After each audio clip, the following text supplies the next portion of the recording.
Akala nila, isa lang akong basahan na pwede nilang gamitin at itapon sa kalsada. Sinunog nila ang pangarap ko, ninakaw ang pag-ibig ko, at pinatay ang kaisa-isang taong kakampi ko. 5 taon. 5 taon akong nagtago sa dilim, hinihilom ang mga sugat na gawa ng kanilang kayamanan. Pero nagkamali sila. Ang babaeng pinalayas nila noon na luhaan ay nagbalik na ngayon bilang isang reyna. At sa pagkakataong ito, hindi na ako ang iiyak. Handa na ba kayong tikman ang pait ng aking pagbabalik? Masayang ibinalita, ngayong umaga ang opisyal na engagement ni Nilo Ardent, ang nag-iisang tagapagmana ng Ardent Shipping Lines, sa heredera na si Lucinda Montoya. Ang boses mula sa lumang telebisyon ay tila isang matalim na punyal na humiwa sa mapayapang umaga ng aming maliit na bakery.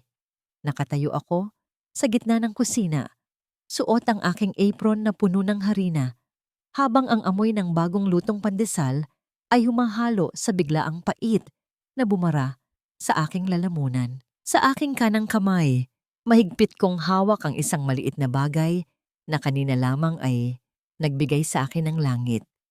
Isang pregnancy test na may 2 malinaw na pulang guhit.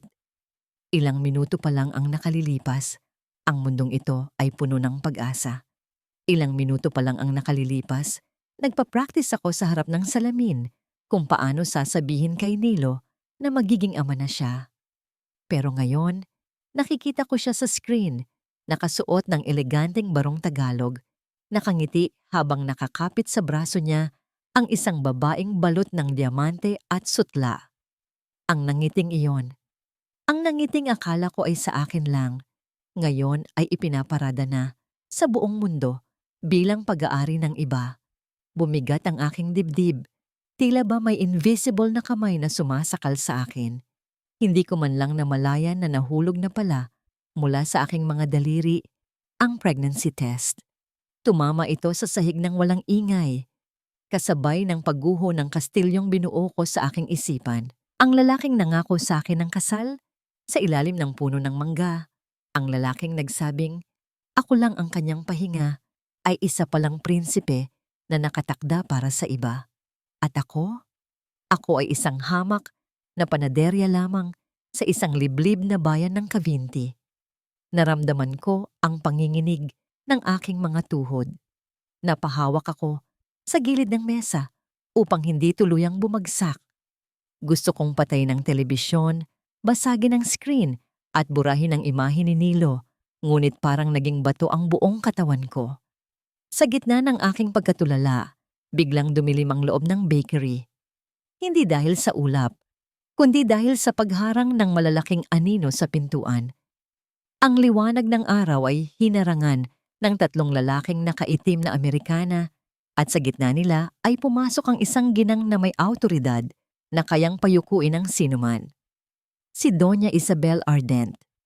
Nakita ko na siya sa mga magasin, pero iba ang lamig ng kanyang presensya sa personal. Ang tunog ng kanyang baston na tumatama sa sementadong sahig ay nagsilbing babala sa paparating na bagyo. Hindi siya nagsalita agad. Nilibot niya ng tingin ang aming munting kaharian na para bang nandidiri siya sa hangin na kanyang nilalanghap.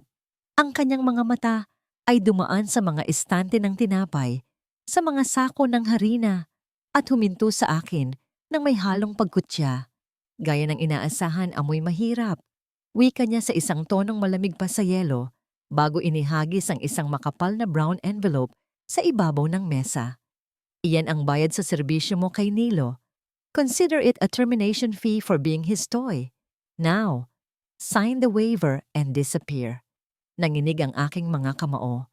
Ang envelope ay tumama sa aking dibdib bago dumula sa sahig, katabi ng pregnancy test na kanina ko pa tinatago. Gusto kong sumigaw. Gusto kong sabihin na mahal ako ni Nilo, na magkakaanak kami. Pero ang mga salita ay bumara sa aking lalamunan. Hindi ko kailangan ng pera niyo. Ang naging sagot ko, mahina ngunit matigas. Mahal ako ni Nilo. Isang mapaklang tawa ang kumawala sa kanyang mga labi. Mahal? Hija, wake up. Ang mga ardent ay nagpapakasal sa kapwa nila Agila, hindi sa mga maya na namumulot lang ng mumo sa lupa. Tingnan mo ang bakery na ito. Ito ba ang gusto mong buhay para sa apo ko? Ang lumaki sa alikabok at pawis? Nanlaki ang aking mga mata. Alam niya, alam niyang buntis ako. Bago pa ako makasagot, sumenya siya sa kanyang mga tauhan. Ayokong may matira sa lugar na ito na magpapaalala sa apo ko kung saan siya nanggaling. Wasakin ang lahat. Ang sumunod na mga sandali ay tila isang bangungot na gumagalaw ng mabagal. Walang pasabi ay sinimulan ng mga lalaki ang paninira. Dumagundong ang buong silid nang itulak nila ang malaking industrial oven, ang kaisa-isang pamana ng tatay ko, ang puso ng aming kabuhayan. Ang tunog ng bakal na humampas sa semento ay yumanig sa buong gusali. Nagliparan ang mga tray, natapon ang mga harina na parang puting usok na bumabalot sa karahasan. Itigil nyo yan, parang awa nyo na. Sigaw ko habang pilit silang inaawat, ngunit para lang akong bumabangga sa pader. Mula sa likurang bahagi ng bahay lumabas si nanay. Ang kanyang mukha ay putla, hawak ang kanyang dibdib. Kahit hirap na hirap maglakad, sinubukan niyang humarang sa harap ng mga tauhan ni Doña Isabel. Lumayas kayo dito. Huwag niyong saktan ang anak ko. Ang kanyang tinig ay garalgal, ngunit puno ng tapang ng isang ina. Ngunit ang mundo ay walang awa sa mga mahihina. Walang kahirap-hirap na hinawi ng isa sa mga bodyguard si nanay. Ang katawan niyang marupok ay tumalsik at tumama ng malakas sa gilid ng estante bago tuluyang bumagsak sa sahig. Nanay! Ang sigaw ko ay pumunit sa hangin. Agad akong dumalo sa kanya. Ang kanyang mga mata ay nakadilat, ngunit puno ng takot. At ang kanyang paghinga ay mabilis at kapos. Hahawakan ko sana ang kanyang kamay, ngunit naramdaman ko ang panlalamig nito. Tumingala ako kay Doña Isabel. Ang luha ay umaagos sa aking mukha. Tulong! Kailangan niya ng ospital. Please, tulungan niyo kami. Ngunit si Doña Isabel ay nanatiling nakatayo, pinapagpag ang kaunting alikabok na dumapos sa kanyang mamahaling damit. Tiningnan niya kami na para bang kami ay dumi na kailangang linisin. Let's go! Utos niya sa kanyang mga tauhan. Tatalikuran na sana kami. Mamamatay ang nanay ko. Parang awa niyo na. Gamitin niyo ang sasakyan niyo. Pagmamakaawa ko, halos humalik na ako sa kanyang paanan. Huminto siya sandali, ngunit hindi lumingon. Harangan niyo ang daan palabas ng eskinita. Ayokong makasunod ang mga yan. Siguraduhin niyong walang media na makakalapit. Iniwan niya kami. Iniwan niya kaming nag-iisa sa gitna ng mga wasak na kagamitan. Yakap-yakap ko si nanay habang ang ulan sa labas ay nagsimulang bumuhos ng malakas, tila nakikiramay sa aking pagtangis. Naramdaman ko ang unti-unting pagbigat ng katawan ni nanay, ang pagbagal ng kanyang puso laban sa aking dibdib. Anak, ang huling bulong niya, ang kanyang tinig ay halos hangin na lamang. Maging matapang ka. At pagkatapos, katahimikan. Isang nakabibinging katahimikan na mas masakit pa sa anumang ingay. Wala akong nagawa, kundi ang humagulgol habang yakap ang bangkay ng aking ina. Wala sinilo. Wala ang pangako ng magandang bukas. Ang natira na lang ay ang amoy ng nasunog na pangarap at ang lamig ng kamatayan. Sa gabing iyon, sa harap ng walang buhay na katawan ng aking ina at sa gitna ng guhong bakery, may namatay din sa loob ko. Ang Amarisa na mapagmahal, ang Amarisa na naniniwala sa fairy tale ay sumama sa huling hininga ni nanay. Hinawakan ko ang aking tiyan.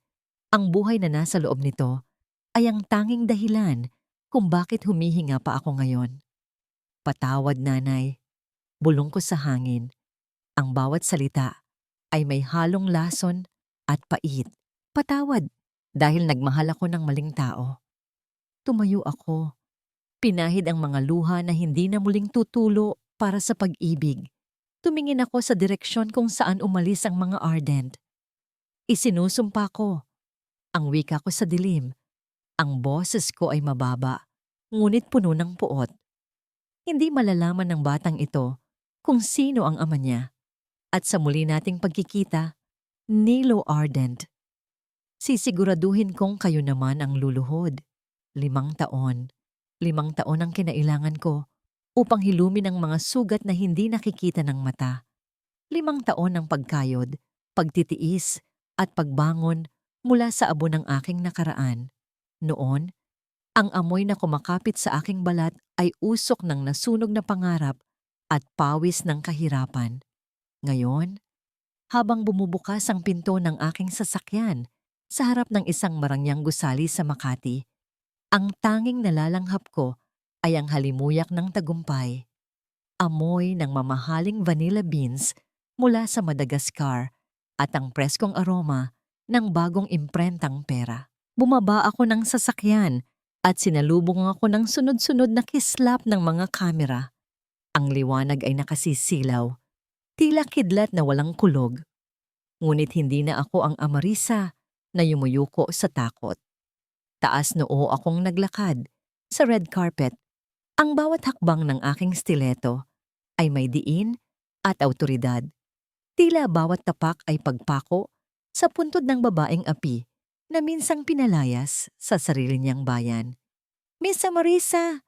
Miss Amarisa! Totoo bang may offer na bilhin ang Dulce Vida ng isang malaking conglomerate? Tanong ng isang reporter na pilit iniaabot ang kanyang mikropono. Huminto ako sandali at binigyan siya ng isang nangiting matamis, ngunit hindi umaabot sa mata. Inayos ko ang laylayan ng aking silk blazer bago sumagot. Dulce Vida is not for sale. Ang mariin kong sagot. Ang boses ko ay kalmado ngunit may talim. This isn't just a bakery. Ito ay dugo at pawis ng isang ina. At walang presyo ang pagmamahal ng isang ina. Tinalikuran ko sila at pumasok sa loob ng bagong bukas na branch ng Dulce Vida. Ang loob ay tila isang palasyo ng mga matatamis na pagkain. Ang mga chandelier ay kumikinang at ang mga estante ay puno ng mga cake at pastries na gawa sa pinakamahuhusay na sangkap. Pero sa kabila ng karangyaan, ang hinanap agad ng aking mga mata ay hindi ang mga kita sa kaha, kundi ang pinakamahalagang yaman na meron ako. Sa isang sulok, sa ilalim ng isang mesa malapit sa opisina, nakita ko ang isang pares ng maliliit na sapatos na sumisilip. Napangiti ako ng totoo sa unang pagkakataon ngayong araw. Huli ka, bulong ko habang dahan-dahang lumalapit. Sumilip ang isang batang lalaki na may mga matang singkit at pilyo. Ang mga matang kopya ng kanyang ama, si Junjun. 4 na taong gulang pa lamang siya, pero ang talino at pagiging malambing niya ang naging sandata ko laban sa kalungkutan. May bahid pa ng chocolate frosting ang gilid ng kanyang labi. Mama! Masaya niyang bati, sabay gapang palabas at yumakap sa aking binti. Ang init ng kanyang yakap ay agad na tumunaw sa yelong bumabalot sa puso ko. Lumuhod ako upang magpantay ang aming mga mukha at pinunasan ang dumi sa kanyang pisngi gamit ang aking hinlalaki. Junjun, di ba sabi ni Mama, bad for your teeth ang too much sweets? Ngumuso siya, isang ekspresyong palaging nagpapahina sa akin. Sorry po, Mama. I was just testing the quality para sure na masarap for the customers. Natawa ako at hinalikan siya sa noo. Quality control officer ka na pala ngayon. Habang yakap ko ang aking anak, saglit na naglakbay ang isip ko pabalik sa mga gabing wala kaming makain. Naalala ko ang mga araw na naglalaba ako ng damit ng ibang tao habang nakatali siya sa likod ko gamit ang lumang kumot. Ang hapdi ng sabon sa aking mga kamay na puno ng sugat, ang sakit ng likod ko sa kakayuko, at ang pag-iyak niya dahil sa gutom na ang tanging na ipapainom ko lang ay tubig na may asukal. Ipinangako ko sa kanya noon habang tinititigan ko siya sa ilalim ng tumutulong bubong ng aming inuupahang kwarto. Hindi ka na muling magugutom, anak. Gagawin kong ginto ang bawat luha natin. At tinupad ko. Ang Dulce Vida ngayon ang pinakasikat na pastry brand sa bansa. Ma'am Amarisa Mina, ang boses ng aking assistant na si Rhea ay bumasag sa aking pagmumuni-muni. Baka sa mukha nito ang pag-aalala. Nandito na po yung VIP investor na nagpupumilit makipag-meeting sa inyo. He's waiting in the conference room. Tumayo ako at inayos ang aking postura. Bumalik ang pader sa paligid ng aking puso. Sinabi ko na sa'yo, Rhea, hindi ko ibebenta ang kumpanya. Paalisin mo siya. I tried, ma'am. Sagot ni Rhea na tila nanginginig. Pero mapilit po siya. Ang sabi niya, kilala niyo raw po siya. At hindi daw siya aalis hanggat hindi kayo nagkakaharap. Kumunot ang aking noo. Wala akong kilalang bilyonaryo na mag-aaksaya ng oras para lang sa isang bakery chain, maliban na lang kung isang kaba ang gumapang sa aking dibdib, pero agad ko itong pinalitan ng galit. Kung sino man ang aroganteng ito, ipapakita ko sa kanya kung paano magpalayas ng tao ang isang Amarisa Vale. Fine, wika ko. Bantayan mo muna si Junjun. Ako ang haharap sa kanya. Naglakad ako patungo sa conference room sa dulo ng hallway. Ang bawat hakbang ko ay mabigat. Tila ba naghahanda ako sa isang giyera. Huminto ako sa harap ng malaking pinto na gawa sa mahogany. Huminga ako ng malalim. Iniipon ang lahat ng tapang at puot na naipon ko sa loob ng 5 taon. Hinawakan ko ang malamig na seradura at pinihit ito. Dahan-dahang bumukas ang pinto at ang amoy ng isang pamilyar na panlalaking pabango. Halo-halo ng dagat at mamahaling kahoy ay sumalubong sa akin. Agad na nanikip ang aking dibdib. Ang amoy na yon. Iyon ang amoy na dati kong hinahanap-hanap sa aking unan. Sa dulo ng mahabang mesa, may isang lalaking nakaupo. Nakatalikod siya sa akin. Nakatanaw sa malawak na bintana na nagpapakita ng skyline ng Maynila. Ang kanyang balikat ay malapad. Suot ang isang suit na halatang nagkakahalaga ng higit pa sa kinikita ko noon sa 1 taon. I told your assistant, Dulce Vida is not for sale. Malamig kong bungad, pinapanatili ang propesyonal na tono upang itago ang panginginig ng aking mga kamay. Umalis na kayo bago ko pa ipatawag ang security. Dahan-dahan, tila isang mabagal na eksena sa pelikula. Umikot ang kanyang upuan paharap sa akin. Nang magtama ang aming mga mata, tila huminto ang pag-ikot ng mundo. Nawala ang ingay ng aircon, nawala ang liwanag sa labas. Ang natira lang ay ang lalaking nasa harapan ko. Si Nilo. Ngunit hindi ito ang Nilo na minahal ko. Ang nagtitinda ng ice cream na may matatamis na ngiti. Ang lalaking nasa harap ko ay payat. Ang kanyang mga mata ay malalim at pagod na tila ba hindi siya natulog sa loob ng 5 taon. Ang kanyang mukha ay matigas, walang emosyon, parang isang estatwa na inukit sa yelo. Pero nang makita niya ako, nakita ko ang pagbasag ng yelong iyon. Ang kanyang mga mata ay nanlaki at ang kanyang bibig ay bahagyang bumuka sa gulat. Tila nakakita siya ng multo. Amarisa, banggit niya sa pangalan ko. Ang boses niya ay paos at puno ng sakit. Isang tunog na nagpabigla sa pintig ng puso ko. Nanatili akong nakatayo sa may pinto. Nakakuyom ang mga palad hanggang sa bumaon ang aking mga kuko sa balat. Ang galit na inakala kong humupa na ay muling nag-alab. Kasing init ng apoy na tumupok sa bakery namin noon. Buhay siya, mayaman siya, at nandito siya para bilhin ang kaisa-isang bagay na itinayo ko mula sa abo ng winasak ng pamilya niya. Tinitigan ko siya, mata sa mata, at sa sandaling iyon, alam kong nagsisimula pa lang ang tunay na laban. Ang katahimikan sa loob ng conference room ay mas mabigat pa sa anumang sigawan. Ito ay uri ng katahimikan na punong-puno ng mga hindi nasabing salita, mga inibong luha, at mga sumbat na 5 taong kinimkim. Nakatayo ako sa may pinto habang si Nilo ay dahan-dahang tumayo mula sa kanyang kinauupuan. Ang kanyang mga mata ay nanunuri, tila binabasa ang bawat detalye ng aking pagkatao, mula sa aking maayos na buhok, sa mamahaling alahas, sa aking leeg, hanggang sa tila bakal na determinasyon sa aking mukha. Amarisa, inulit niya, at sa pagkakataong ito, nawala ang gulat at napalitan ito ng isang mapait na ngiti.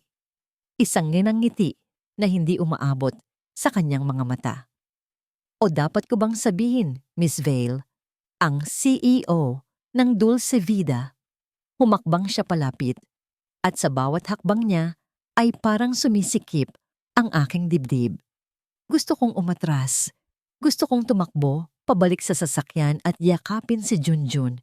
Pero ipinako ko ang aking mga paa sa sahig. Hindi na ako ang babaeng tumatakbo. Mr. Ardent, sagot ko. Ang boses ko ay kasing lamig ng aircon sa kwartong iyon. Kung alam ko lang na ikaw ang nasa likod ng offer na ito, hindi ko na sana sinayang ang gasolina ko papunta dito. My answer is still no.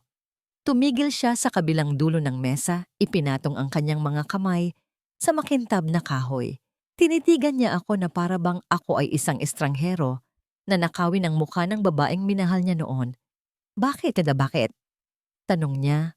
Ang tono ay puno ng sarkasmo. Masyado bang maliit ang offer? O baka naman gusto mo lang ipamukha sa akin kung gaano kalayo na ang narating mo gamit ang perang ibinigay ng lola ko? Kumulo ang dugo ko. Ang mga salita niya ay parang asido na ibinuhos sa aking kaluluwa. Ang akala niya ay tinanggap ko ang pera. Ang akala niya ay yumaman ako dahil sa limos ng pamilya niya. Gusto kong isigaw sa kanya ang totoo. Gusto kong isampal sa kanya na ang perang iyon ay hindi ko kinuha, na ang kapalit ng pag-alis ko ay hindi kayamanan kundi ang buhay ng nanay ko. Pero pinigilan ko ang sarili ko. Hindi ko siya bibigyan ng kasiyahan na makita akong magpaliwanag. Sa tingin niya ay isa akong mukhang pera. Pwes, paninindigan ko ang pagiging matapang na negosyante. Business is business, Mr. Ardent. Sagot ko ng taas noo. Ang Dulce Vida ay hindi para sa mga taong ang tanging alam gawin ay bumili ng tao at pag-aari. We bake with heart here. Something you and your family wouldn't understand. Nakita ko ang pagtangis ng kanyang panga. Mabilis siyang lumapit sa akin at sa isang iglap ay nasa harapan ko na siya. Ang distansya sa pagitan namin ay naging mapanganib na manipis. Naamoy ko ang kanyang pamilyar na pabango. Ang amoy na dati ay nagpapatahan sa akin, ngayon ay nagbibigay na ng panganib. Huwag kang magmalinis, Amarisa. Bulong niya. Ang boses ay nanginginig sa pinaghalong galit at sakit. Iniwan mo ako. Noong panahong kailangan kita, noong handa akong talikuran ang lahat para sa'yo, bigla ka na lang nawala. At ngayon, makikita kita dito, balot ng yaman, habang ako ay namatay na noong gabing iyon. Tiningnan ko siya sa mata. Nakita ko ang basag na salamin ng kanyang pagkatao. Kung hindi ko lang alam ang ginawa ng pamilya niya, baka naawa pa ako sa kanya. Baka naniwala pa ako sa drama niya. Ikaw ang namatay?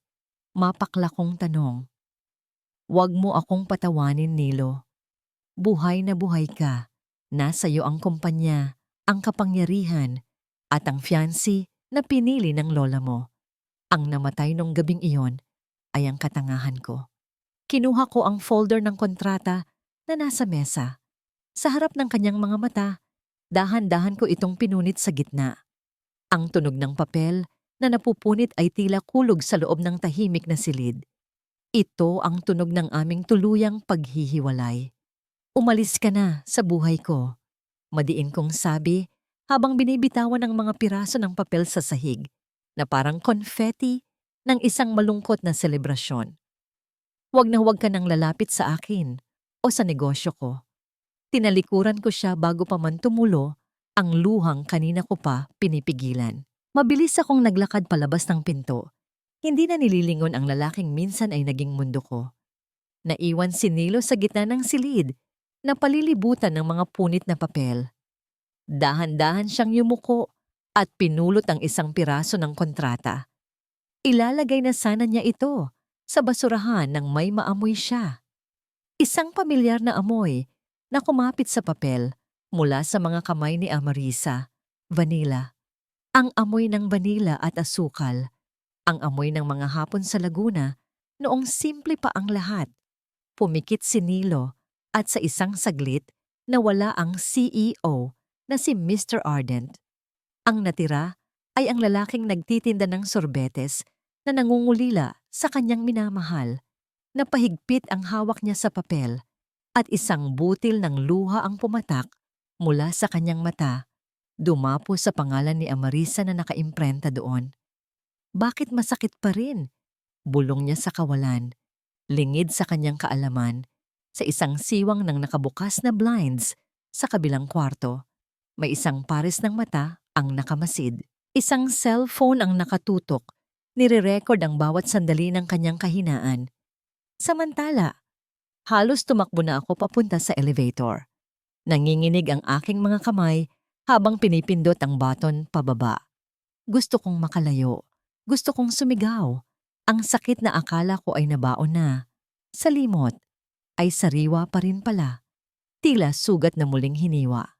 Pagpasok ko sa loob ng aking sasakyan, isinubsob ko ang aking mukha sa manibela. Hahayaan ko sana ang aking sarili na umiyak ng kahit 5 minuto lang, pero biglang umilaw ang aking cellphone sa passenger seat. Ang pangalan ng school nurse ni Junjun ang nasa screen. Agad akong kinabahan. Ang pintig ng puso ko ay mas mabilis pa sa takbo ng sasakyan. Sinagot ko ito agad. Hello? Nurse Faye? Miss Vale. Ang boses sa kabilang linya ay puno ng panik. Kailangan niyo pong pumunta dito sa school agad. Si Junjun po, nawalan ng malay. Napatigil ako sa paghinga. Ang mundo sa paligid ko ay tila gumewang. Anong nangyari? Nagkaroon po siya ng severe allergic reaction. May nagbigay po yata sa kanya ng strawberry tart. Namamaga po ang lalamunan niya. Hirap siyang huminga. Papunta na po kami sa St. Luke's. Nabitiwan ko ang telepono. Strawberry. Ang anak ko ay may matinding allergy sa strawberry. Isang kondisyon na namana niya sa kanyang ama. Sa sandaling iyon, nawala si Nilo sa isip ko. Nawala ang galit, ang sakit, ang negosyo. Ang tanging natira ay ang takot ng isang ina. Pinaandar ko ang sasakyan at pinaharurot ito palabas ng parking lot. Wala akong pakialam sa traffic. Wala akong pakialam sa batas trapiko. Ang anak ko, ang buhay ko. Kumapit ka, Junjun. Bulong ko habang ang luha ay tuluyan ng umagos na parang ulan. Parating na si Mama.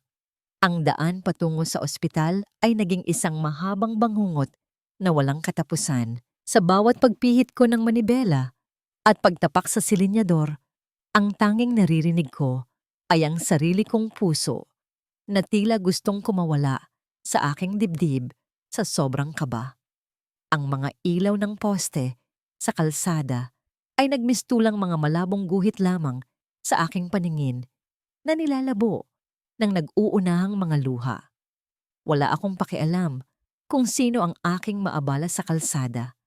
Ang tanging mahalaga ay ang buhay ng aking anak na ngayon ay nakikipagbuno sa kamatayan dahil lamang sa isang piraso ng prutas.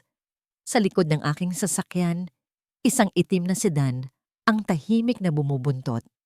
Si Nilo. Hindi ko alam kung bakit siya sumunod.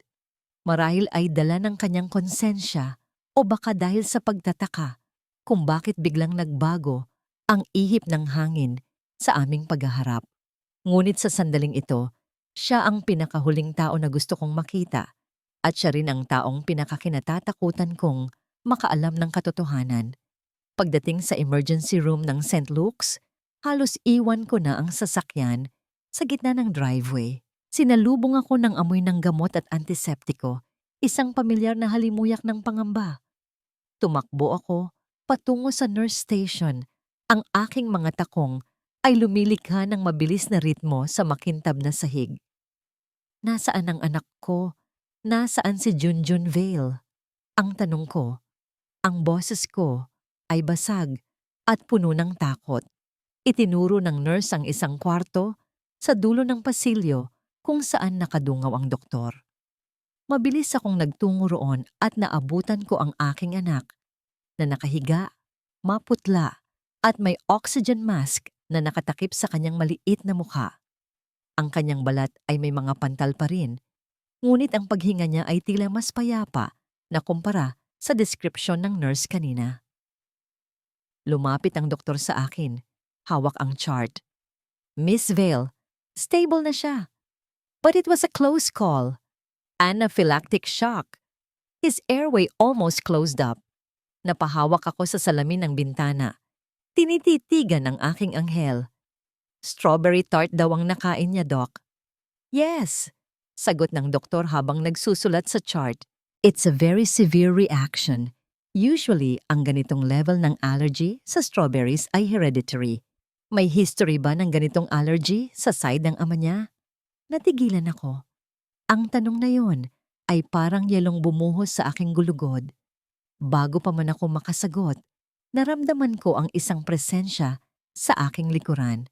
Isang anino ang tumakip sa liwanag ng pasilyo. Dahan-dahan akong lumingon. Nakatayo doon si Nilo. Ang kanyang mukha ay blangko, ngunit ang kanyang mga mata ay nakapako sa batang nasa loob ng kwarto. Rinig na rinig niya ang sinabi ng doktor. Nakita ko ang dahan-dahang pagkunot ng kanyang noo at ang pagbabago ng kanyang ekspresyon mula sa pag-aalala patungo sa pagkabigla. Strawberry allergy. Ang bulong ni Nilo. Ang boses ay halos hindi makalabas sa kanyang lalamunan. Tumingin siya sa akin at ang sakit sa kanyang mga mata ay tila tumatagos sa akin. Ako lang ang may ganyang allergy sa pamilya namin, Amarisa. Isang pambihirang kondisyon. Iniwas ko ang aking tingin at hinarangan ang kanyang view sa bintana gamit ang aking katawan. Ang aking mother instinct ay nag-alab, handang protektahan ang aking anak mula sa pamilyang sumira sa amin. Maraming tao ang may allergy sa strawberry, Nilo. Huwag kang assuming. Madiin kong sagot. Pilit na pinapatigas ang aking boses kahit nanginginig ang aking tuhod. Umalis ka na. Wala kang lugar dito. Ngunit hindi siya natinag. Sa halip, humakbang siya palapit. Ang kanyang mga mata ay naghahanap ng sagot sa aking mukha. Hinawakan niya ang aking braso, hindi mahigpit, ngunit may diin ng pagnanais na malaman ang totoo. Ilang taon na siya? Tanong niya. Hindi ako sumagot. Amarisa, ilang taon na siya? Ulit niya, mas mariin, mas desperado. 4, sagot niya ko. Ang salita ay lumabas bago ko pa mapigilan. Binitawan niya ako at muling tumingin sa salamin. Sa pagkakataong ito, gumalaw si Junjun sa loob. Dahan-dahang iminulat ng bata ang kanyang mga mata. Kahit nanghihina, lumingon siya sa gawin namin. Nang makita niya ako, ngumiti siya ng bahagya. At nang dumako ang tingin niya sa lalaking katabi ko, kumaway siya ng mahina. Isang inosenteng kaway ng pagbati sa isang estranghero na kamukhang kamukha niya. Nakita ko ang pagguho ng mundo ni Nilo. Napahawak siya sa salamin. Ang kanyang palad ay nakadikit sa tapat ng mukha ng aking anak. Ang kanyang mga balikat ay nanginig. Ito ang tinatawag nilang lukso ng dugo. Ang hindi maipaliwanag na koneksyon ng isang ama sa kanyang anak kahit gaano pa katagal silang pinaghiwalay ng tadhana at kasinungalingan. Ang mga mata niya, garalgal na sambit ni Nilo. Ang ilong niya, Amarisa, bakit? Bakit mo itinago sa akin? Dahil tinapon niyo kami. Sigaw ko pabalik, hindi ko na napigilan ang aking damdamin. Dahil ang tingin ng pamilya mo sa amin ay basura. Muntik nang mamatay ang anak ko sa sinapupunan ko dahil sa lola mo. Kaya huwag kang umakto na parang may karapatan ka sa kanya. Natigilan si Nilo sa aking revelasyon. Ang halo-halong emosyon sa kanyang mukha, gulat, sakit, pagsisisi, ay sapat na para malaman kong Wala siyang ideya sa mga nangyari noon. Sa gitna ng aming tensyon, dumating ang nurse upang palitan ang IV fluid ni Junjun. "Excuse me po, kailangan ko pong pumasok," wika ng nurse. Sinamantala ko ang pagkakataon. Papasok ako. Sabi ko kay Nilo nang hindi siya tinitingnan, "Huwag kang susunod." Pumasok ako sa kwarto at isinara ang pinto. Agad akong lumapit kay Junjun at hinagka ng kanyang noo. Pinaparamdam sa kanya na nandito na ako. Ngunit sa labas ng salamin, nakita ko si Nilo na nakatayo pa rin, tulala, tila isang rebulto ng pagsisisi. Hindi ko napansin na habang abala ako sa pag-aayos ng kumot ni Junjun, dahan-dahang bumukas ang pinto. Pumasok si Nilo, hindi para manggulo, kundi para lumapit sa paanan ng kama. Tinitigan niya ang natutulog na bata ng may pagkamangha at takot. Mabilis siyang kumilos. Nakita niya ang isang hibla ng buhok ni Junjun na nalaglag sa unan. Sa isang mabilis na galaw, dinampot niya ito at ibinulsa. Tumingin siya sa akin ng huling beses. Isang tingin na nagsasabing alam ko na at papatunayan ko ito bago siya mabilis na lumabas ng kwarto. Naiwan akong nakaupo sa tabi ng kama. Yakap ang aking sarili. Alam kong hindi na mapipigilan ang katotohanan. Ang sikretong iningatan ko ng 5 taon ay unti-unti nang nabubunyag. Ngunit hindi lang si Nilo ang nakatuklas. Sa di kalayuan, sa isang madilim na sulok ng waiting area, may isang babaeng nakamasid. Nakatago ang kanyang mukha sa likod ng malaking salamin at scarf, ngunit ang kanyang tindig ay pamilyar at mapanganib. Si Lucinda. Nagpanggap siyang nagbabasa ng magazine hanggang sa mawala ang mga nurse sa station. Mabilis at tahimik, nilapitan niya ang counter kung saan nakapatong ang medical chart ni Junjun na naiwan ng doktor. Ang kanyang mga mata ay dumaan sa mga letra. Severe allergic reaction to strawberry. Isang ngisi ang gumuhit sa kanyang mapulang labi. Alam niya ang sikretong sakit na ito ng mga ardent. Kinuha niya ang kanyang telepono at mabilis na kinunan ng litrato ang dokumento bago muling naglaho sa dilim ng pasilyo. Tila isang ahas na nakahanap ng kanyang biktima. "Huli ka!" Bulong niya sa hangin. Ang boses ay puno ng lason at tuwa. "Isa ngang anak sa labas at nahanap ko na ang alas ko para tuluyan kang burahin sa buhay namin, Amarisa." Ang hangin sa loob ng mansyon ng mga ardent ay palaging amoy luma at amoy yaman. Isang pinaghalong amoy ng antik na kasangkapan at matatapang na bulaklak na tila ba itinatago ang baho ng mga sikretong nakabaon sa bawat sulok nito. Sa malawak na library, nakaupo si Doña Isabel sa kanyang wheelchair. Ang kanyang mga mata ay matalas pa rin sa kabila ng kanyang edad. Hinarap niya si Lucinda. Nakakarating lamang bitbit ang isang balita na mas mabilis pang kumalat kaysa sa apoy. Inilapag ni Lucinda ang mga litrato sa mesa na gawa sa Nara. Ang mga larawan ay kuha mula sa ospital, ang medical record ni Junjun at ang isang nakaw na litrato ng bata habang natutulog. "Tingnan niyo ang batang ito, tita," wika ni Lucinda. Ang kanyang boses ay may halong tuwa at lason. Kamukhang-kamukha ni Nilo noong bata pa siya. At ang allergy sa strawberry? It's practically a DNA test in itself.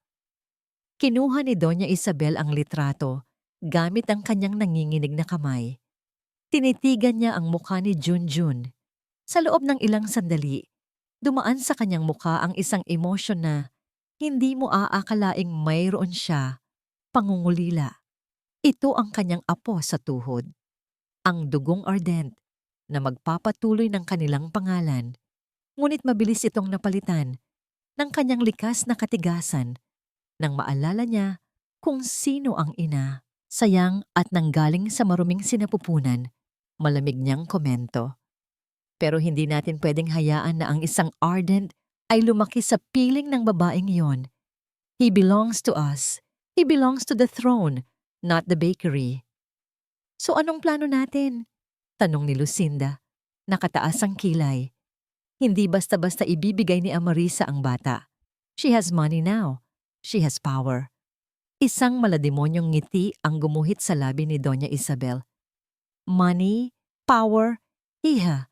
Barya lang ang meron siya kumpara sa impluensya ko. Kukunin natin ang bata. At tungkol naman sa ina, kung hindi siya nadala sa pera noon, dadalhin natin siya sa impyerno ngayon.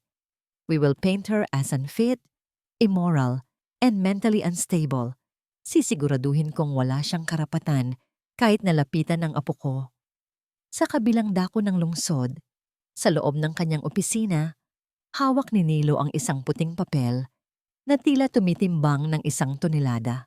Nanginginig ang kanyang mga kamay habang binabasa ang resulta ng DNA test na minadali niyang ipagawa. Probability of paternity, 79.9%. Bumagsak si Nilo sa kanyang upuan. Ang mundo ay tila umiikot sa paligid niya. Ang batang iyon, ang batang may mga matang puno ng pag-asa, ay anak niya. Sa loob ng 5 taon, naniwala siya sa kasinungalingan na iniwan siya ni Amarisa para sa ibang lalaki. Naniwala siya na wala na siyang halaga. Pero ang totoo, may isang bahagi ng kanyang pagkatao ang lumalaki nang wala siya. Halu-halong emosyon ang sumabog sa kanyang dibdib. Galit. Dahil itinago ito ni Amarisa. Panghihinayang. Sa bawat birthday at Pasko na hindi niya nakasama ang anak. At higit sa lahat, pagmamahal na biglang umapaw para sa batang hindi pa niya lubusang kilala. Hindi na siya nag-aksaya ng panahon. Mabilis siyang umalis ng opisina, ang kanyang sasakyan ay humarurot patungo sa address na ibinigay ng kanyang investigador. Gabi na nang makarating siya sa tapat ng bahay ni Amarisa sa isang exclusive village. Mula sa labas, tanaw niya ang mainit na liwanag na nagmumula sa bintana ng sala. Parang may humahatak sa kanyang mga paa na lumapit sa gate. Sumilip siya sa pagitan ng mga rehas. Sa loob, nakita niya si Amarisa at Junjun. Nakaupo sila sa sahig. May mga librong nakakalat. Tumatawa si Junjun habang nagbabasa si Amarisa na may kasamang aksyon. Ang tawa ng bata, bagaman hindi niya naririnig dahil sa salamin, ay tila musika na tumagos sa kanyang puso. Ito ang pamilyang dapat ay sa kanya.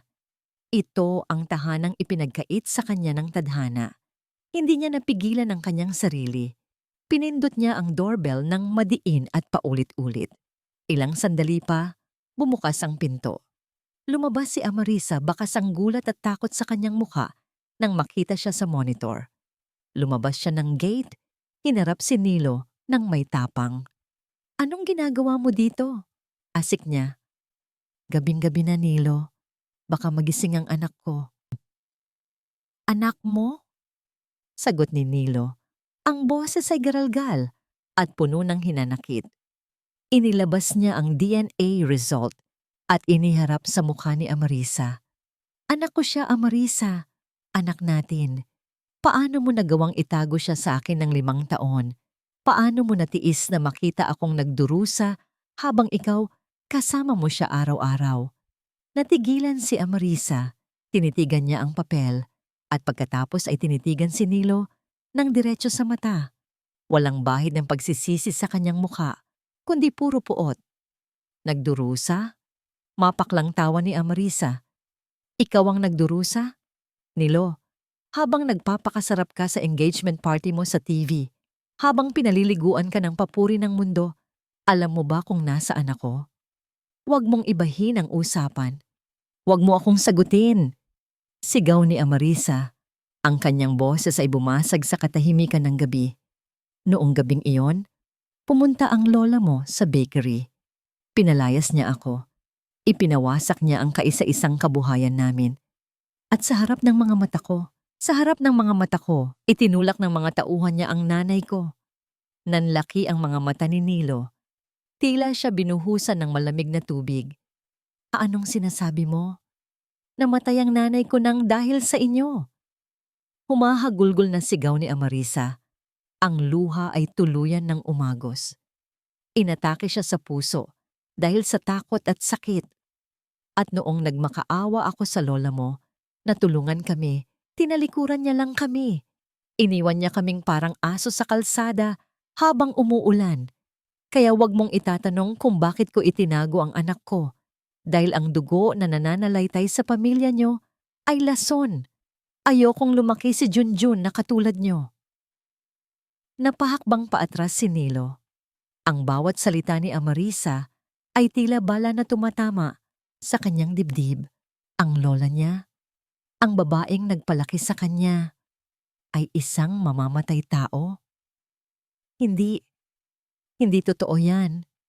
Bulong ni Nilo, ngunit sa kaibuturan ng kanyang puso, alam niyang nagsasabi ng totoo si Amarisa. Ang sakit sa mga mata nito ay hindi kayang dayain. Bumuhos ang ulan, tila nakikisama sa bigat ng revelasyon. Basang-basa si Nilo, ngunit wala siyang maramdaman, kundi ang matinding lamig ng katotohanan. Gusto niyang yakapin si Amarisa, gusto niyang humingi ng tawad, ngunit pakiramdam niya ay wala siyang karapatang hawakan kahit dulo ng daliri nito. Ang mga kamay ng pamilya niya ay marumi. Umalis ka na, mahinang sabi ni Amarisa pagod na pagod. Bago pa kita ipakaladkad sa mga guard, huwag ka nang babalik dito. Tinalikuran siya ni Amarisa at pumasok sa gate. Isinara niya ito ng mariin. Iniwan si Nilo na nakaluhod sa basang semento. Wasak na wasak. Kinabukasan, akala ni Amarisa ay tapos na ang bagyo. Habang nag-aagahan sila ni Junjun, tumunog ang doorbell. Isang lalaking nakauniforme ng korte ang nag-abot ng isang dokumento. Kinuha ito ni Amarisa at sa pagbasa niya sa nilalaman, naramdaman niya ang muling pagguho ng kanyang mundo. Court order. Petition for custody filed by Doña Isabel Ardent. Kasama nito ang mga gawa-gawang ebidensya, mga litrato na may kasamang ibang lalaki, na inedit, mga bank statement na peke, at testimonya na siya ay isang pabayang ina. Napaupo si Amarisa sa sahig. Nagsisimula na sila. Ang halimaw ay gising na at handa na itong lamunin ang kaisa-isang liwanag ng kanyang buhay. Ang papel sa aking mga kamay ay hindi lang basta dokumento. Ito ay isang deklarasyon ng giyera. Sa loob ng 5 taon, binuo ko ang aking pader, itinayo ang aking imperyo, at inilagay ang aking anak sa sentro ng lahat. At ngayon, sinusubukan ng halimaw na gibain ang lahat ng yon sa isang piraso lamang ng papel na puno ng kasinungalingan. Ngunit hindi na ako ang Amarisa na umiiyak sa gitna ng ulan. Ngayon, ako na ang bagyo. Hindi ako nataranta. Sa halip, isang malamig na determinasyon ang gumapang sa aking sistema. Kinuha ko ang aking telepono at tinawagan ang pinakamagaling na abogadong kilala ko. Habang naghihintay, binuksan ko ang aking laptop at nag-live sa official page ng Dulce Vida. Hindi ko binanggit ang pangalan ng mga Ardent. Hindi ko kailangang gawin iyon. Sa halip, ikinuwento ko ang istorya ng isang kaibigan, isang single mother na matagumpay na itinaguyod ang kanyang anak. At ngayon ay sinusubukan ng isang makapangyarihang pamilya na kunin ang bata gamit ang pera at pekeng ebidensya. Hindi ito laban ng pera, sabi ko sa kamera. Ang boses ko ay matatag, kahit nanginginig ang aking puso. Ito ay laban ng isang ina, at sa laban na ito, hinding-hindi ako susuko. Sa loob lamang ng ilang oras, ang video ay nag-viral. Ang simpatya ng publiko ay bumuhos, lumikha ng isang invisible na sandata na hindi kayang bilhin ng pera ng mga Ardent. Samantala, si Nilo ay tila isang kaluluwang ligaw sa loob ng sarili niyang mansyon. Ang mga salita ni Amarisa ay paulit-ulit na tumatatak sa kanyang isipan. Namatay ang nanay ko nang dahil sa inyo. Hindi siya makatulog, hindi makakain. Kailangan niyang malaman ang katotohanan. Sa ilalim ng dilim ng gabi, habang tulog na ang lahat, pumasok siya sa silid ng kanyang lola. Ang kwarto ay parang isang museo ng nakaraan, puno ng mga mamahaling gamit at alaala. Ngunit ang hinahanap niya ay hindi ginto, kundi isang basag na piraso ng nakaraan. Sa ilalim ng kama, Sa loob ng isang baul na puno ng mga lumang gamit, nakita niya ito, isang luma at basag na cellphone. Ang cellphone ni Amarisa na kinumpis ka ng kanyang lola, 5 taon na ang nakalipas.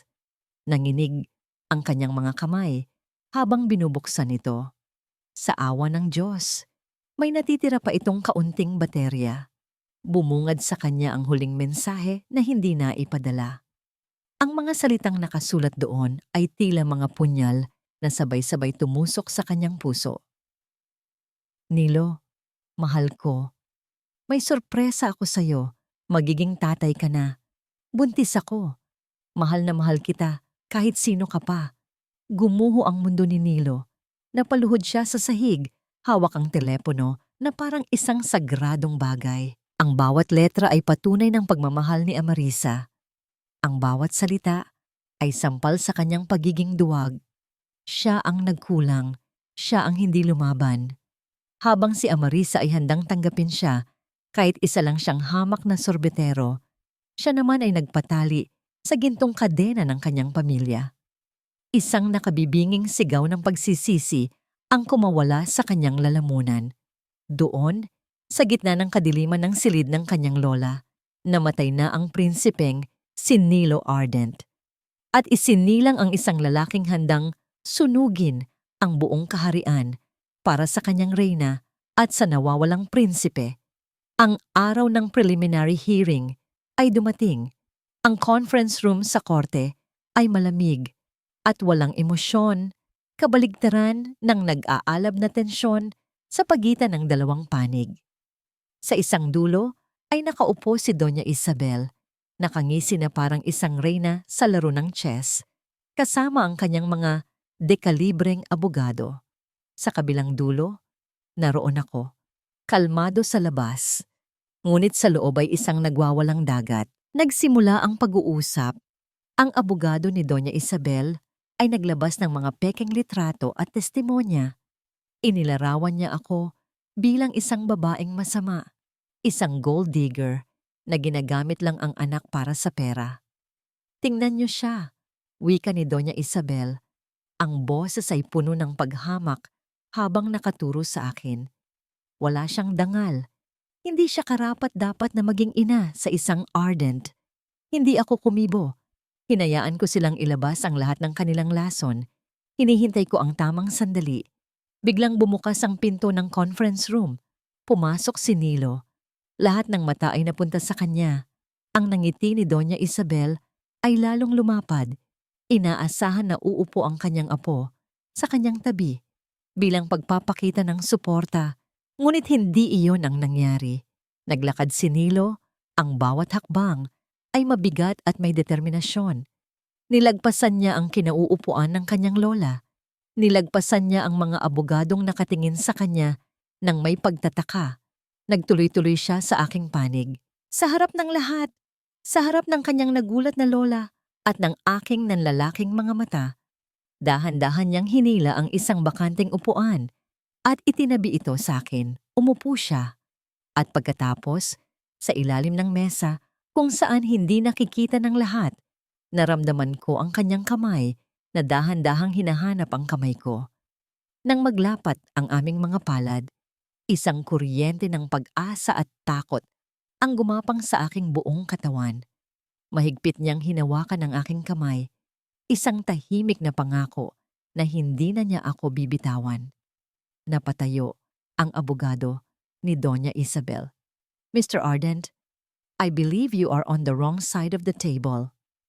Hindi inalis ni Nilo ang kanyang tingin sa akin. Tumingin siya sa kanyang lola.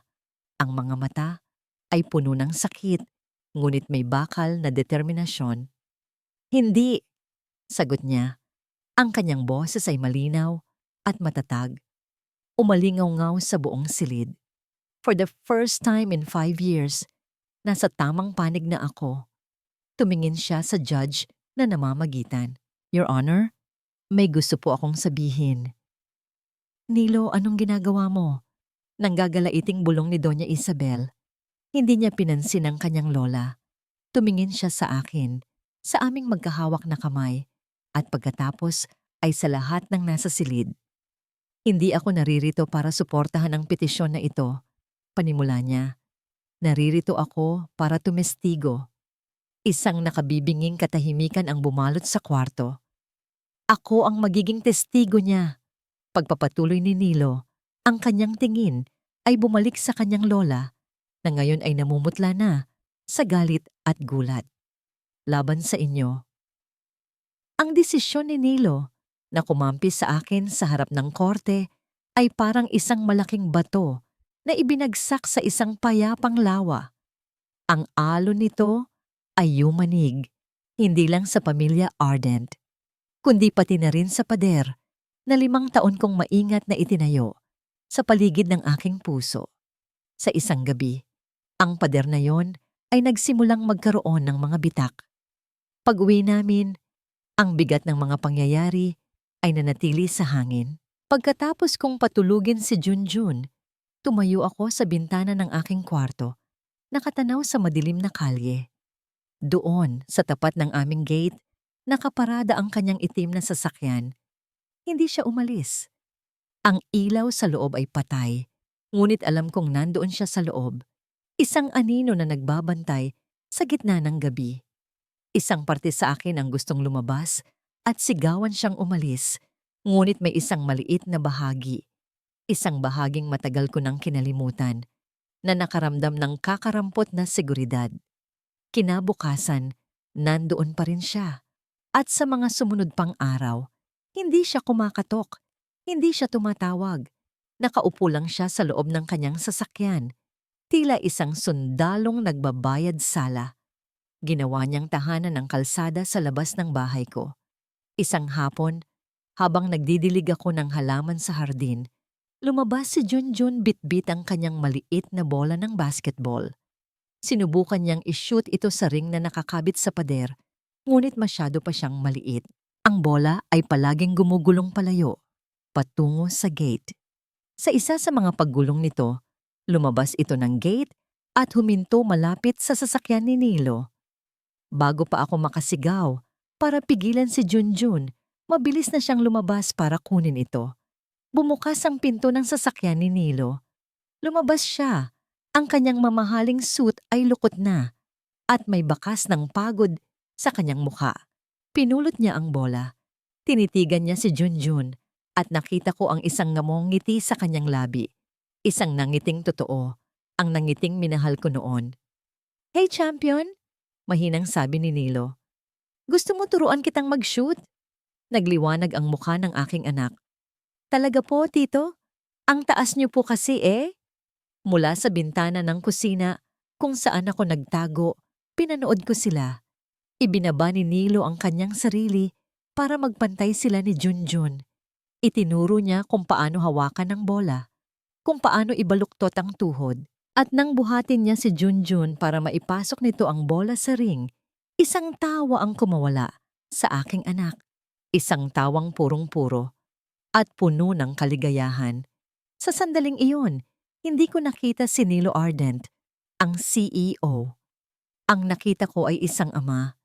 Isang ama na sabik na makasama ang kanyang anak. Isang kakaibang init ang gumapang sa aking dibdib. Isang init na matagal ko nang hindi naramdaman. Nang gabi ring iyon, habang naghahanda ako ng hapunan, may narinig akong mahinang kaluskos sa may pintuan. Nang sumilip ako, wala ng tao. Ngunit may nakalagay na isang malaking paper bag sa aking doorstep. Dahan-dahan ko itong kinuha at dinala sa loob.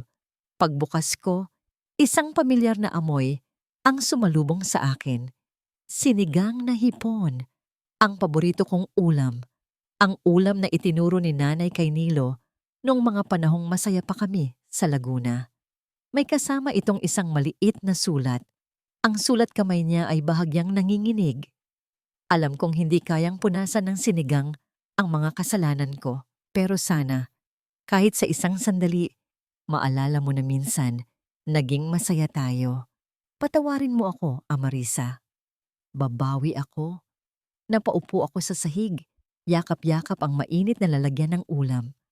At sa unang pagkakataon, sa loob ng 5 taon, umiyak ako hindi dahil sa galit, kundi dahil sa isang emosyon na hindi ko na maalala kung ano. Kinagabihan, bumuhos ang malakas na ulan. Ang mga patak nito ay humahampas sa bintana, lumilikha ng malungkot na himig. Sumilip ako sa labas. Nakita ko si Nilo na nakatayo sa tabi ng kanyang sasakyan, basang-basa.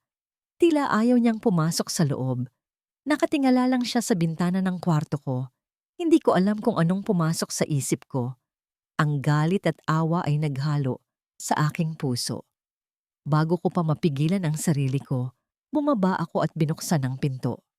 "Pumasok ka na," sabi ko. Ang boses ko ay mahina. "Magkakasakit ka niyan." Nagulat siya, ngunit sumunod. Iniwan niya ang bakas ng tubig sa aking sahig. Inabutan ko siya ng tuwalya. Habang pinupunasan niya ang kanyang buhok, nagtama ang aming mga mata. Ang lahat ng sakit, lahat ng pangungulila ay nasa tingin naming dalawa.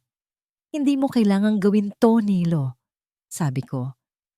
"Kailangan," sagot niya. Ang boses ay paos. "Kulang pa to sa lahat ng paghihirap na dinulot ko sa'yo." Lumapit siya sa akin. Ang distansya sa pagitan namin ay isang dangkal na lang. Itinaas niya ang kanyang kamay. Akala ko ay hahawakan niya ang aking mukha. Ngunit sa halip ay marahan niyang inayos ang isang hibla ng buhok na naligaw sa aking pisngi. Ang kanyang paghipo ay magaan, ngunit para itong apoy na nag-iwan ng marka sa aking balat. Hinawakan niya ang aking baba at marahang itinaas ang aking mukha.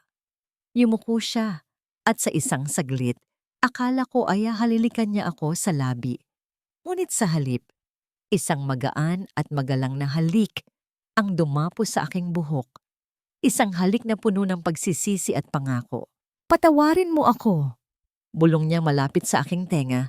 Ang kanyang mainit na hininga ay nagbigay ng kuryente sa aking batok. "Babawi ako sa inyo habang buhay." Sa sandaling iyon, ang pader sa aking puso ay tuluyan ng gumuho. Nang gabing iyon, hinayaan ko siyang matulog sa sofa. Sa unang pagkakataon, nakatulog ako ng mahimbing, alam na may isang taong nagbabantay sa akin at sa aming anak. Tila may isang maliit na sinag ng pag-asa ang nagsimulang sumilip sa madilim kong mundo. Ngunit ang pag-asa ay madaling patayin. Habang nagkakape ako kinabukasan, tumunog ang aking telepono. Isang unknown number. Hindi ko sana sasagutin, ngunit may nag-udyok sa aking buksan ito. Isa itong text message, walang salita. Isang litrato lang. Ang litrato ni Junjun habang naglalaro sa playground ng kanyang eskwelahan kahapon. Isang litratong kuha mula sa malayo na para bang may isang sniper na nakatutok sa kanya. Ngunit hindi iyon ang pinakakilabot na bahagi. Sa ibabaw ng mukha ng aking anak sa litrato, merong isang malaking pulang X na iginuhit. Isang marka ng target, isang tahimik na banta. Nabitawan ko ang aking tasa. Ang mainit na kape ay tumapon sa sahig. Ngunit hindi ko naramdaman ang init. Ang tanging naramdaman ko ay ang panlalamig ng aking buong katawan. Isang lamig na mas masahol pa sa kamatayan. Ang halimaw ay hindi pa tapos at ngayon, hindi na lang basta korte ang labanan. Ang buhay na ng aking anak ang nakataya. Ang araw ng Family Day sa eskwelahan ni Junjun ay dapat sana'y isang araw ng tawanan at masasayang alaala. Ang paligid ay puno ng kulay, mga lobo na sumasayaw sa hangin, mga banderitas na nakasabit sa mga puno, at mga batang tumatakbo sa damuhan na may mga ngiti sa kanilang mga labi. Sa unang pagkakataon sa loob ng 5 taon, naramdaman ko ang pagiging isang buong pamilya. Naroon si Nilo, hindi bilang CEO ng Ardent Group, kundi bilang isang ama na buong pagmamalaking isinisigaw ang pangalan ng kanyang anak sa bawat palaro. "Go, Junjun! Kaya mo yan!" Sigaw niya habang nakikipagkarera ng sack race ang aming anak. Nakatayo ako sa gilid, hawak ang 2 bote ng tubig at hindi ko mapigilang mapangiti. Nakita ko kung paano tinitingnan ni Junjun si Nilo na para bang si Nilo ang pinakamalakas at pinakamagaling na tao sa buong mundo. At nakita ko rin kung paano tinitingnan ni Nilo ang aming anak na para bang si Junjun ang nawawala niyang araw na muling sumikat sa kanyang madilim na mundo. Sa gitna ng ingay at gulo, sa isang saglit, tila huminto ang oras. Nagtama ang aming mga mata ni Nilo at sa ngiting ibinigay niya sa akin, isang ngiting puno ng pasasalamat at pag-asa. Naramdaman kong posible palang maghilom ang lahat. Ngunit ang kaligayahan, para sa aming dalawa, ay laging panandalian. Mama, Papa, bili lang po ako ng cotton candy. Masiglang paalam ni Junjun pagkatapos ng laro. Pawis na pawis. Sige anak, dito ka lang dumaan sa harap namin ha? Bilin ko. Opo.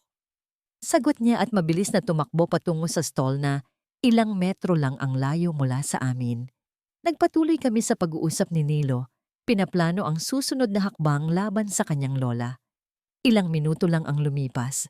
Nang lumingon ako para tingnan kung nasaan na si Junjun, wala na siya sa pila ng cotton candy. Nasaan si Junjun? Tanong ko. Isang maliit na kaba ang nagsimulang gumapang sa aking dibdib. Baka nagpunta lang sa CR, sagot ni Nilo. Ngunit tumayo na rin siya at sinimulang libutin ng tingin ng paligid. Ang malakas na tugtog mula sa mga speaker ay biglang naging ingay sa aking pandinig. Ang masasayang mukha ng mga pamilya sa paligid ay naging isang malaking blur. Sinimulan kong tawagin ang kanyang pangalan.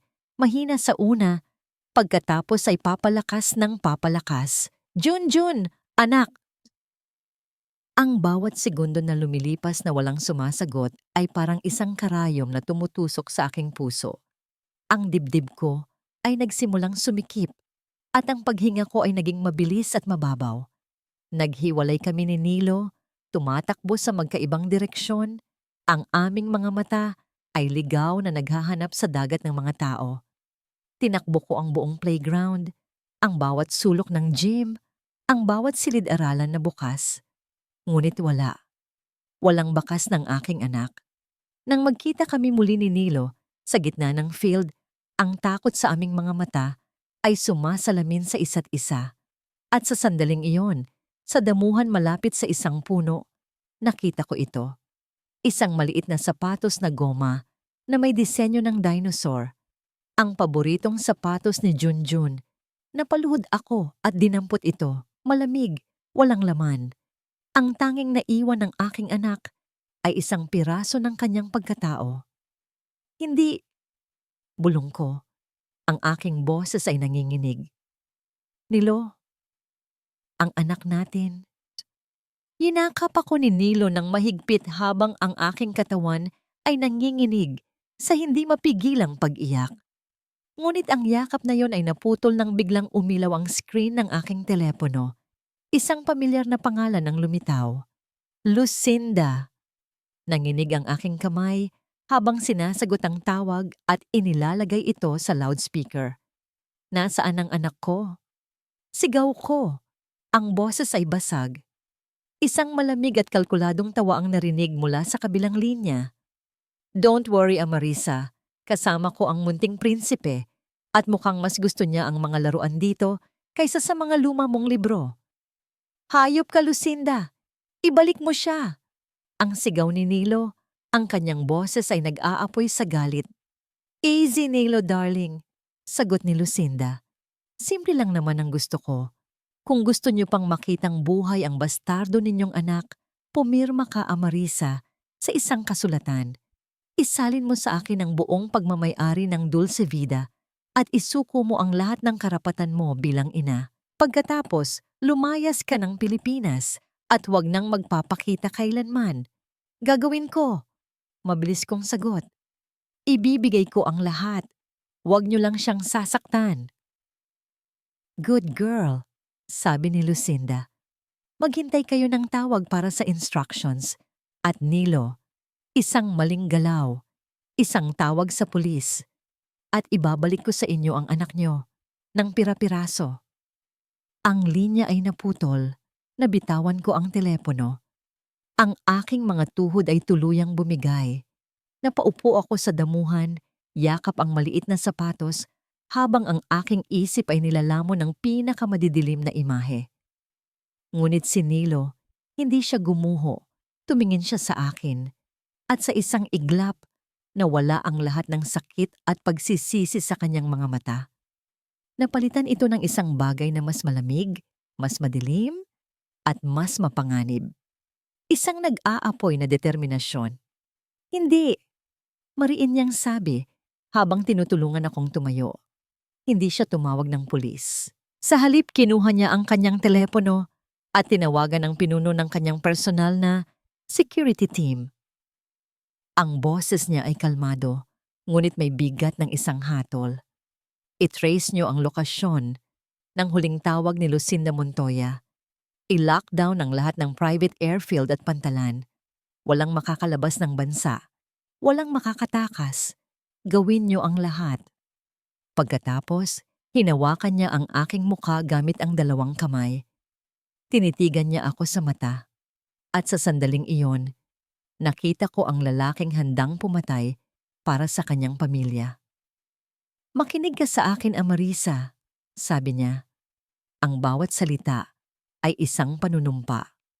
Pangako, sa ngalan ng buhay ko, mahahanap natin siya. Uuwi si Junjun ng ligtas." Hinalikan niya ako sa noo bago mabilis na tumakbo patungo sa kanyang sasakyan. Sinundan ko siya ng tingin habang binubuksan niya ang trunk. Mula sa loob, kinuha niya ang isang mahabang bagay na nakabalot sa tela. Isang aluminum baseball bat. Pumasok siya sa driver's seat. Bago niya paandarin ang makina, tumingin siya sa rearview mirror. Ang kanyang mga mata, na dati puno ng lambing, ay ngayon ay salamin ng isang malamig at walang awang galit. Ang lalaking nagtitinda ng sorbetes ay tuluyan ng naglaho. Ang humaharurot palayo sa akin ngayon ay isang halimaw, nagigibain ng mundo para mahanap ang kanyang nawawalang anak. Ang bodega ay matatagpuan sa isang abandonadong bahagi ng pantalan, isang kalansay ng bakal at kalawang na matagal nang kinalimutan ng panahon. Ito ay isa sa mga unang pag-aari ng mga Ardent, isang monumento ng kanilang pagsisimula. At ngayon, ito na rin ang magiging puntod ng kanilang kasinungalingan. Ang amoy ng maalat na hangin ay humahalo sa amoy ng nabubulok na kahoy sa loob, lumilikha ng isang mabigat at nakasusulasok na kapaligiran. Walang salitang namutawi sa aming mga labi ni Nilo habang tahimik kaming pumasok sa isang butas sa gilid ng bodega. Ang tanging naririnig ko ay ang sarili kong paghinga at ang malakas na pintig ng aking puso na tila gustong kumawala. Sa gitna ng malawak na espasyo, sa ilalim ng isang nag-iisang bombilya na nagbibigay ng isang malamlam at nanginginig na liwanag, nakita ko sila. Si Junjun, nakatali sa isang upuan. Ang kanyang mga mata ay malaki at puno ng takot. Si Lucinda, nakatayo sa tabi niya. May hawak na isang lata ng gaas. Ang kanyang mukha ay isang maskara ng kabaliwan. At sa isang sulok, nakaupo sa kanyang wheelchair, si Doña Isabel Ardent. Ngunit sa unang pagkakataon, nakita ko ang takot sa mukha ng matanda habang pinapanood niya ang halimaw na kanyang pinakawalan. Sa wakas, dumating din ang mga bida sa ating munting dula-dulaan. Wika ni Lucinda, ang kanyang tawa ay umaling-awngaw sa loob ng bodega. "Handa na ba kayong pumirma, Amarisa? O gusto niyo munang makita kung gaano kabilis magliyab ang lumang lugar na ito? Lucinda, itigil mo na to." Sigaw ni Nilo. Ang kanyang boses ay may diin ng babala. "Huwag mong idamay ang bata." "Bakit hindi? Siya naman ang ugat ng lahat ng to, di ba?" Sagot ni Lucinda. Ang kanyang tingin ay puno ng galit. "Kung hindi dahil sa bastardo na yan, dapat matagal na tayong kasal, Nilo. Dapat ako ang reyna ng mga Ardent." "Tama na, Lucinda. Pakawalan mo na ang apo ko."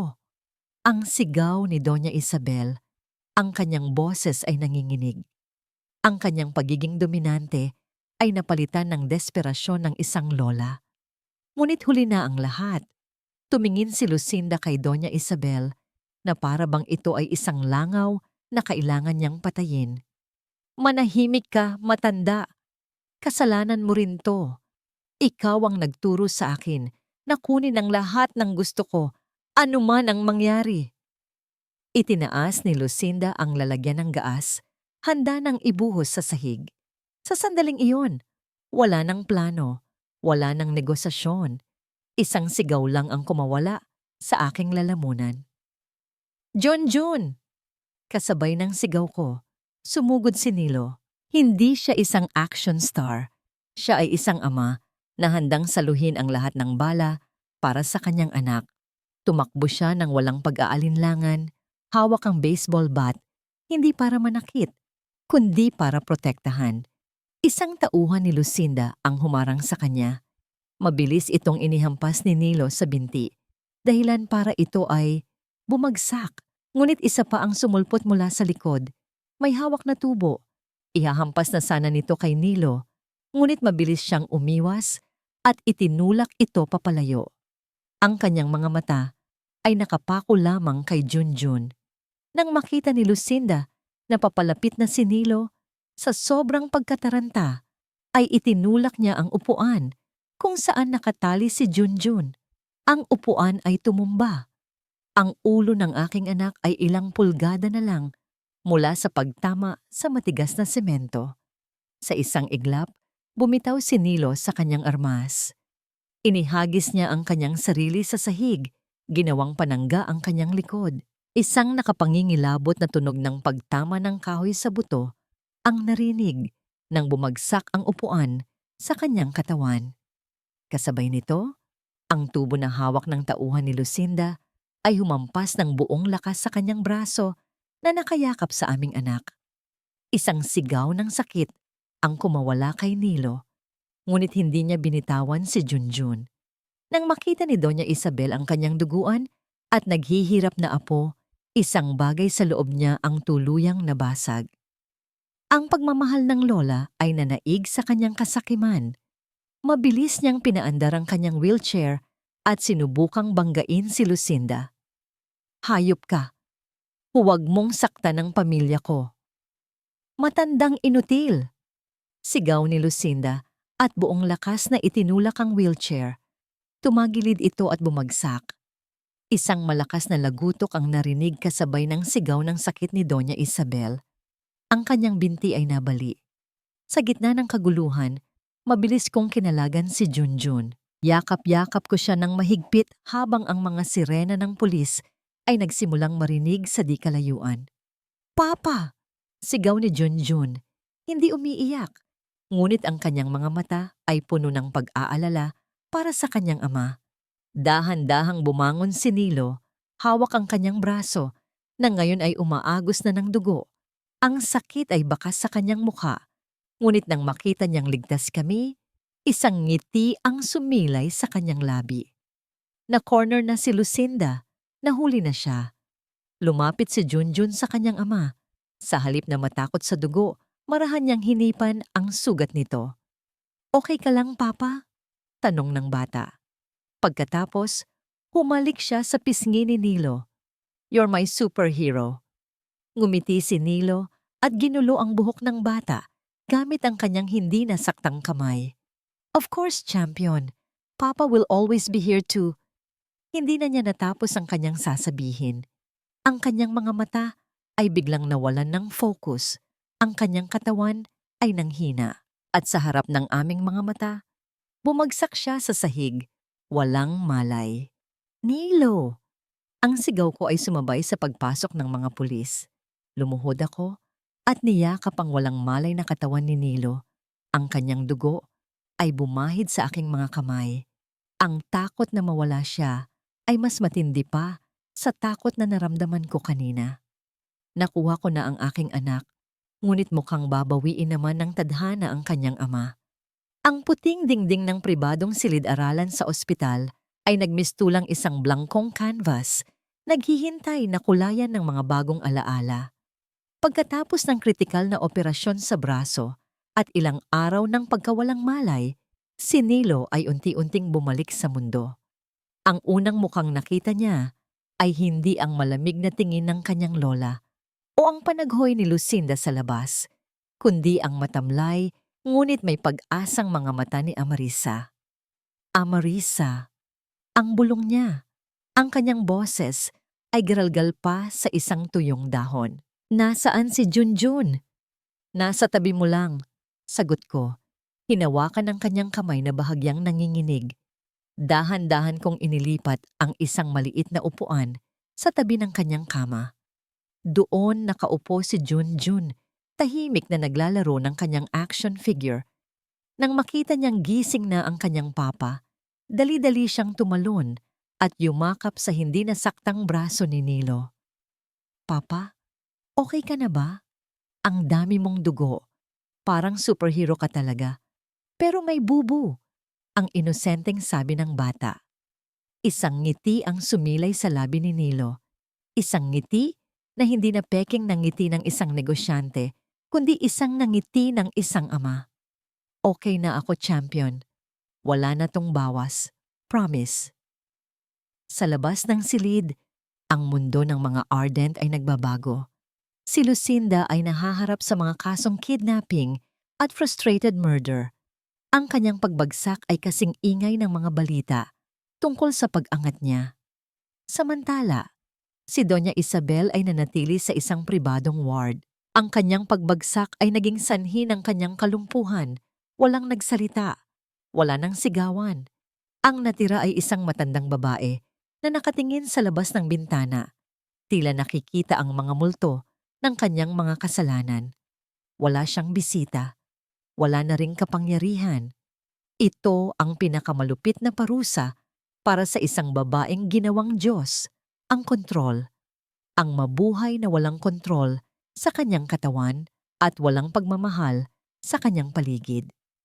Isang gabi, habang nagpapahinga na si Junjun at natutulog na si Nilo, umupo ako sa tabi ng bintana. Lumapit si Nilo sa akin, ang kanyang braso ay nakabalot sa cast.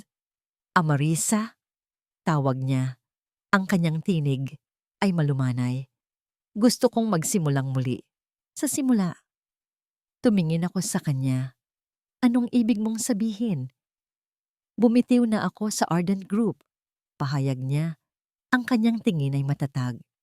Ang kapalit ng pag-alis ko ay ang kalayaan ko at ang desisyon na ipaubaya ang pagpapatakbo sa mga professional. Ayokong maging hari sa isang kaharian na nababalot ng dugo at luha.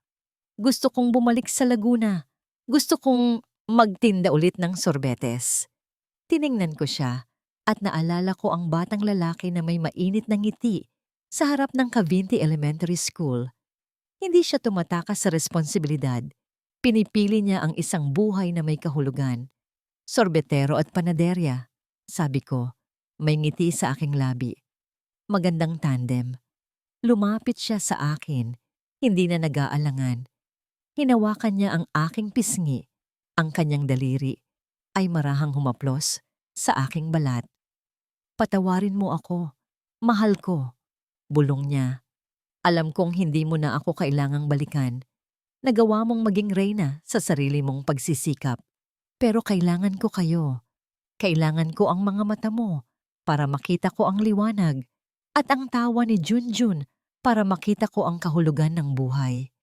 Napapikit ako. Sa dami ng sakit na dinanas ko, ang pag-ibig ko sa lalaking ito ay hindi pala namatay. Natulog lang ito. At ngayon, nagising na ito sa loob ng lalaking handang maging isang ordinaryong tao para sa amin. Wala akong pinatawad, Nilo. Sagot ko. Dahil kung pinatawad kita, baka umalis ka na naman. Pero pinili kitang mahalin. At ang pagmamahal na yan ay may presyo. Ang pagtayo mo sa panig ko nang walang pag-aalinlangan habang buhay.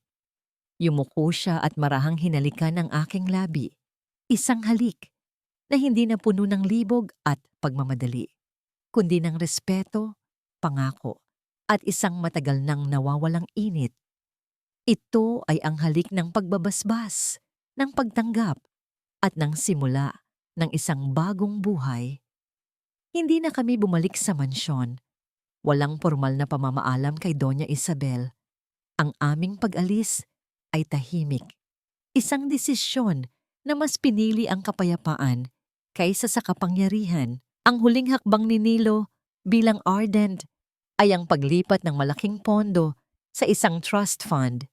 Isang pondo na ipinangalan sa aking ina para sa scholarship ng mga batang mahihirap sa Cavinti. Isang tahimik na paraan ng paghingi ng tawad sa multo ng nakaraan. Ang aming bagong buhay ay hindi na isang fairy tale na may prinsipe. Ito ay isang tunay na buhay. Ako ay CEO ng Dulce Vida, habang si Nilo ay nagtatayo ng kanyang sariling ice cream lab, gumagawa ng artisanal sorbetes. Hindi na kami mag-asawa na kailangan ng pera para mabuhay. Kami ay mag-asawa na bumuo ng aming sariling kaharian, gamit ang dalawang kamay at pusong natutong magmahal ng walang kondisyon. Isang taon ang lumipas. Ang Cavinti, Laguna ay tila nagbago. Ang matandang bakery ni nanay ay ngayon ay isang maliit at magandang tindahan ng sorbetes na may pangalang Junjun's Creamery. Katabi nito, ang pinakamalaking at pinakamodernong branch ng Dulce Vida sa buong rehiyon. Ang amoy ng sariwang gatas, asukal at bagong lutong tinapay ay pumapalibot sa buong kalye. Isang matamis na amoy na nagpapaalala sa amin ng aming pagsisimula. Nakaupo ako sa isang bench sa labas, pinapanood ang aming buhay. Naroon si Nilo. Suot ang kanyang puting apron, masayang naghahanda ng isang bagong flavor ng sorbetes. Pinoy-inspired, may halong tsokolate at chili. Ang kanyang mga kamay ay puno ng gasgas, hindi na sa pag-aayos ng makina ng barko, kundi sa pagbubuhat ng malalaking sako ng asukal at paghuhugas ng lalagyanan. Ngunit ang kanyang mga mata ay nagniningning. Ito ang kanyang pag-asa, ang simpleng buhay na matagal niyang hinanap. Si Junjun, ngayon ay 5 taong gulang na, ay nakaupo sa counter. Tinitikman ang lahat ng flavor. Tinawag niya si Nilo at ang salitang papa ay naging kasing natural na ng paghinga. Tungkol sa mga Ardent, tinupad ni Nilo ang kanyang pangako. Ang kanyang legal team ay nag-secure ng mga deal. Si Lucinda ay nananatili sa bilangguan. Ang kanyang kapalaran ay nakadepende sa pag-akyat baba ng kaso. Isang tadhana na mas masahol pa sa kamatayan, ang pag-asa na palaging inaagaw sa kanya. Si Doña Isabel ay patuloy na naninirahan sa mansyon, kalmado na, ngunit napapaligiran ng katahimikan at kalungkutan. Wala na siyang kapangyarihan. Ang kanyang kinakatakutan noon, ang mamatay na walang pag-ibig, ay siya na ngayon ang kanyang katotohanan. Ngunit, paminsan-minsan, nakakatanggap siya ng mga litrato ni Junjun at ng annual report ng Nanay Amarisa Foundation, ang foundation na ipinangalan kay nanay, na pinapadala ni Nilo. Isang tahimik na alay ng pag-ibig at patawad. Ang puso ko ay payapa. Ang mga sugat ay hindi pa tuluyang naghilom, ngunit mayroon na itong mga pilat na nagsisilbing paalala na ako ay nakaligtas. Lumabas si Nilo at lumapit sa akin. Mayroon siyang isang maliit na ice cream cone na may 2 scoop. Para sa aking Reyna, sabi niya, iniaabot sa akin. Salamat, wika ko, at kinuha ito. Umupo siya sa tabi ko. Hindi niya kailangang magsalita. Hindi na namin kailangan ng mga salita. Ang kaligayahan ay nasa simpleng pag-upo sa tabi niya. Minsan, sabi ko habang tinitikman ng sorbetes, naiisip ko pa rin ang nangyari noon. Ang sakit. Hinawakan niya ang aking kamay. Ang kanyang kamay ay magaspang, ngunit ang hawak niya ay matatag. Hayaan mo akong alisin ang sakit na yan. Amarisa, isang araw sa isang pagkakataon. Walang magbabago sa nangyari, pero pwede nating baguhin ang bukas. Sa akin, mas masarap ang tinapay mo kaysa sa lahat ng yaman sa buong mundo. Ngumiti ako. Ang aking kamay ay mahigpit na humawak sa kanya. Ang tanong na, ang mahalaga ay ang pagmamahalan na pinili naming buuin sa bawat araw. Ang binyen ay natagpuan hindi sa kayamanan, kundi sa pagkakaroon ng pamilyang walang sinungalingan at walang pag-aalinlangan. Tumingin ako sa malayo. Ang araw ay unti-unting lumulubog sa likod ng mga bundok. Ang kulay kahel na sinag nito ay nagbigay ng isang mainit at ginintuang glow sa buong bayan. Ang dami nating pinagdaanan. Bulong ko, pero sulit. Hinalikan niya ang gilid ng aking noo. Hindi na tayo mag-iisa, Amarisa. Hindi na tayo aalis sa ulan. Magkasama tayo hanggang sa dulo. At doon, sa gitna ng sikat ng araw at amoy ng sariwang tinapay, ang aming kwento ay natapos. Hindi sa wakas ng isang engkanto, kundi sa simula ng isang buhay na puno ng pag-ibig, pagpapatawad, at ang matamis na lasa ng tagumpay.